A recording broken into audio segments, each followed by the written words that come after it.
النهاردة هنعمل اسهل واسرع توست بطريقة ناجحة، وهعرفك كل الاسرار اللي تطلعه زي الجاهز بالظبط. ينفع للمدارس والفطار، طعمه خطير هيعجبك جدا.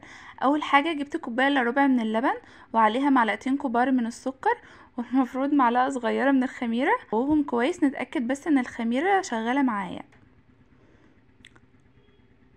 اول ما خلاص ما اتأكدت ان بدأ يعمل فقاعات كده واتأكدت، هنزل بقى بيضة، ونفضل نقلب فيها كويس جدا لحد ما تختفي خالص.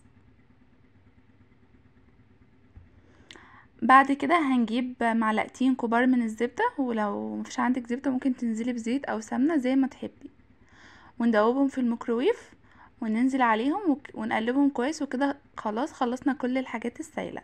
ننزل برشة كده بسيطة من الملح، ونقلبهم كويس. وهننزل عليهم ب3 كوبايات من الدقيق، بس مش هننزل بيهم كلهم مرة واحدة. اول حاجة نزلت بكوباية، وهنقلبها وننزل بمعلقة كبيرة كده من البيكنج باودر وذرة من الفانيليا، ونقلبهم كويس. بصي انزلي باول كوباية وقلبيهم، ده بسهل عليكي العجن جدا.